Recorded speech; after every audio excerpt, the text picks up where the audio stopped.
Hello viewers, welcome to our YouTube channel Agrawal guidance. आज के इस टॉपिक में हम बात करेंगे डायरेक्टिंग टॉपिक की। डायरेक्टिंग टॉपिक से मतलब है डायरेक्शन देना। डायरेक्शन वर्ड होता है ना, DIRECTION। डायरेक्शन से मतलब निर्देश देना या रास्ता दिखाना, तो उसी से टर्म डिराइव हुआ डायरेक्टिंग। तो यहाँ डायरेक्टिंग टर्म की अगर हम बात करें, the process of instructing, guiding, counselling, motivating and leading people in an organisation to achieve the organisational goals is known as directing. वही चीज मेंशन है कि द प्रोसेस ऑफ इंस्ट्रक्शंस देने, गाइडेंस देना, काउंसलिंग करना, मोटिवेट करना, लोगों को लीड करना किसी भी ऑर्गेनाइजेशन के गोल को अचीव करने के लिए, उसी को हम क्या बोलते हैं? Directing. In another words of Ernest Dale, direction is telling people what to do and seeing that they do it to the best of their ability. Direction क्या है? लोगों को बताना कि वो काम को कैसे कर सकते हैं और कैसे करना चाहिए, और उनकी जो स्पेसिफिक स्किल सेट होता है उसके हिसाब से बेस्ट काम लेना, वही क्या है? डायरेक्टिंग है। ठीक है। अब यह फीचर्स की बात करते हैं, तो फीचर्स में जैसे initiations, action, all pervasive, continuous process, flows from top to bottom, deals with people, ये सारे फीचर्स हैं। इनको वन बाय वन एक्सप्लेन करते हैं फीचर्स को। तो डायरेक्टिंग इनिशिएट्स एक्शन मतलब, देखिए और बहुत सारे फंक्शंस होते हैं, जैसे मैनेजमेंट के प्लानिंग, ऑर्गेनाइजिंग, स्टाफिंग। तो वहां पे चीजों को एक तरीके से, सारी चीजों को प्लान आउट करते हुए, ऑर्गेनाइज करते हुए, मैनेज करते हुए सारी चीजें होती हैं। लेकिन इसमें क्या होता है, इसमें जो डायरेक्शन वाला टर्म है वो इनिशिएट लिया जाता है। ठीक है।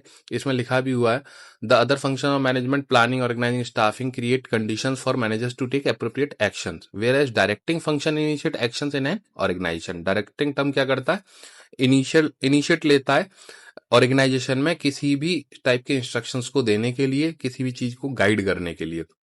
It converts plan into action. ये प्लान्स को क्या करता है? एग्जीक्यूट करता है, एक्शंस में कन्वर्ट करता है। उसके बाद डायरेक्टिंग इज परवेसिव।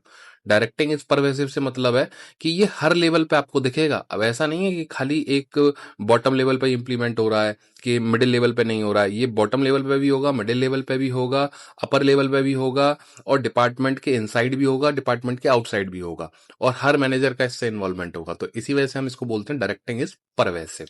उसके बाद बात करें, directing is a continuous process. Directing term ऐसा नहीं है कि आपके एक डिपार्टमेंट में इंप्लीमेंट हो रहा है, या एक महीने के लिए इंप्लीमेंट हो रहा है, या 6 मंथ्स के लिए इंप्लीमेंट हो रहा है। जब जब जिस जिस टाइम तक ऑर्गेनाइजेशन रन करेंगी, ये हमेशा कंटिन्यूस प्रोसेस में इन्वॉल्वमेंट इसका रहेगा। उसके बाद बात करते हैं, directing flows from top to bottom. Mainly जो इंस्ट्रक्शंस हैं, जो गाइडेंस हैं, वो ये ऑब्जर्व किया जाता है कि सुपीरियर सबऑर्डिनेट को दे रहा है। तो इसी वजह से यह मेंशन है, directing flows from top to bottom. उसके बाद बात करते हैं, डायरेक्टिंग डील्स विद पीपल। देखिए डायरेक्शन जो दी जाएगी, जो एक दिशा निर्देश दिए जाएंगे, वो किसको दिए जाएंगे? लोगों को दिए जाएंगे। लोग कहाँ हैं? जो ऑर्गेनाइजेशन में काम कर रहे हैं। तो वही चीज यहाँ पे mention, it is concern with the direction of human efforts toward organisational goal. तो ऑर्गेनाइजेशन के गोल को अचीव करने के लिए जिस इंडिविजुअल के जो जो टास्क हैं, वो उन टास्क को किस तरीके से अपने बेस्ट तरीके से परफॉर्म कर सके, तो उस चीज के लिए जब आप गाइडेंस देते हो, उस चीज के लिए जब आप इंस्ट्रक्शंस देते हो, तो आप किसको दे रहे हो?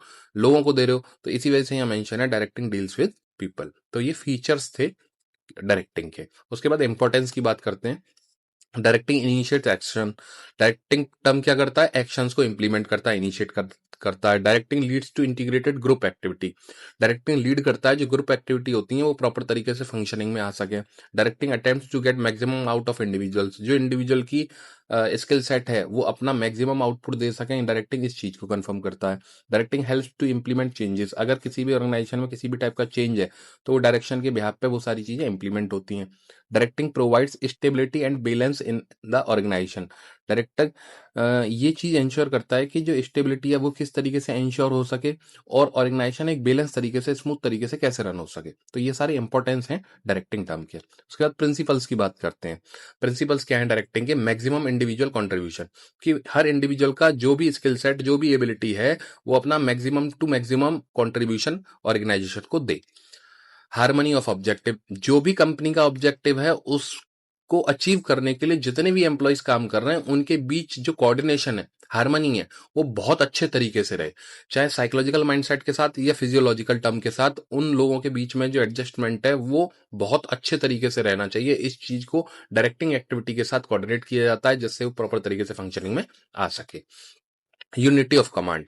यूनिटी ऑफ कमांड से मतलब है कि जो लोग काम कर रहे हैं, जिनको डायरेक्शंस मिल रही है, उनको उनके ऊपर वन सुपीरियर ही रहे, वन बॉस ही रहे। अगर उनको मल्टीपल बॉसेस से जो आदेश या ऑर्डर्स मिलेंगे तो वहां पे एक कंफ्यूजन या एक मिसमैनेजमेंट क्रिएट हो सकता है। यूनिटी ऑफ कमांड से मतलब है वन सुपीरियर ओनली।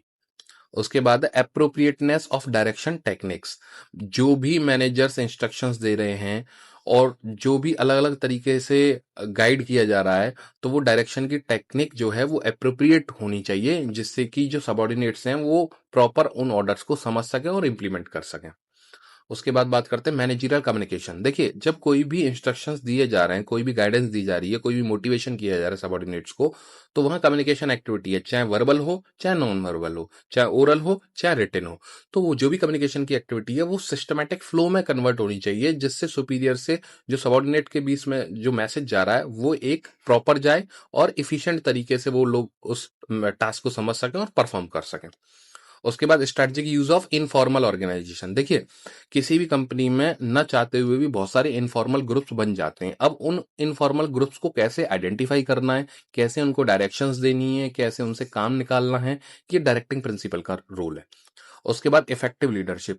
जब डायरेक्टिंग टर्म इंप्लीमेंट होता है तो वहां पे कहीं ना कहीं किसी ना किसी तरीके से जो लीडरशिप वाला कंसर्न है वो आ जाता है। तो लीडरशिप का टर्म होते हुए या लीडरशिप की क्वालिटी होते हुए किस तरीके से आप इंस्ट्रक्शंस दे रहे हो, काम ले रहे हो सबॉर्डिनेट से, it's a principle of effective leadership. Principle of follow through.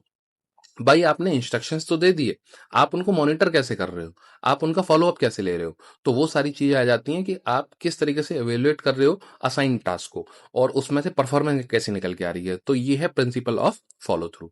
तो ये सारे प्रिंसिपल्स थे डायरेक्टिंग के। उसके बाद एलिमेंट्स ऑफ डायरेक्टिंग की बात करते हैं। तो पहला है सुपरविजन। सुपरविजन से क्या मतलब है कि किस तरीके से आप एज अ अथॉरिटी सारी चीजों को एक विजनरी अप्रोच से लुक आफ्टर कर रहे हो, किस तरीके से देख रहे हो, तो उस चीज को बोलते हैं सुपरविजन। क्योंकि सुपरविजन कर रहे होगे जब तो आप डायरेक्शन दे रहे होगे, जब तो डायरेक्टिंग एक्टिविटी कर रहे होगे। यहाँ पे मेंशन भी है, supervision is made from two word super and vision. Super means over और अबव और vision means overseeing employee at work. तो आप किस तरीके से देख रहे हो, किस तरीके से उनको इंस्ट्रक्शंस दे रहे हो, किस तरीके से काम करवा रहे हो, सुपरविजन। मोटिवेशन। मोटिवेशन का मतलब है कि किस तरीके से आप उनको एनकरेज कर रहे हो अपने ऑर्गेनाइजेशन के गोल को अचीव करने के लिए एम्प्लॉय के एफर्ट्स के थ्रू। तो अगर being a senior, being a leader, तो बीइंग अ सुपरवाइजर, अगर आप एम्प्लॉयज को मोटिवेट कर रहे हो, उनको डायरेक्शंस प्रॉपर दे रहे हो, तो वहां पे उस मोटिवेशन के थ्रू आप अपनी ऑर्गेनाइजेशन का गोल अचीव करवा रहे हो। उसके बाद लीडरशिप, लीड करना।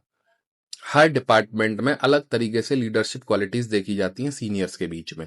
अब वो सीनियर्स किस तरीके से उस क्वालिटी को इंप्लीमेंट करते हैं और ऑर्गेनाइजेशन के गोल को अचीव करवाते हैं, ये लीडरशिप क्वालिटी पर डिपेंड करता है कि अपने बिहेवियर से इन्फ्लुएंस करते हुए लोगों को किस तरीके से ऑर्गेनाइजेशन के गोल को अचीव करवा रहे हैं। उसके बाद कम्युनिकेशन। कम्युनिकेशन एक बड़ा नॉर्मल सा टर्म है वैसे, क्योंकि जब भी कोई भी एक्टिविटी की जाती है, किसी भी चीज को डायरेक्ट किया जाता है, किसी चीज का इंस्ट्रक्शन दिया जाता है, तो वो कम्युनिकेशन एक्टिविटी के थ्रू ही होता है। जैसे कम्युनिकेशन एक्टिविटी बोलते क्या है, exchange of ideas, views, opinions from one person to another person. तो जब लीडरशिप की एक्टिविटी हो रही है या मोटिवेशन की हो रही है या सुपरविजन की हो रही है या ओवरऑल डायरेक्शन टर्म इंप्लीमेंट हो रहा है, तो वो कम्युनिकेशन एक्टिविटी के थ्रू ही होगा। तो आप किस तरीके से उसको प्रॉपरली इंप्लीमेंट कर रहे हो, जिससे सबॉर्डिनेट आपके इंस्ट्रक्शंस को समझे और आपके इंस्ट्रक्शंस को समझ के प्रॉपर तरीके से उसको इंप्लीमेंट करे। तो it is all about the term elements of directing. Thank you so much for watching.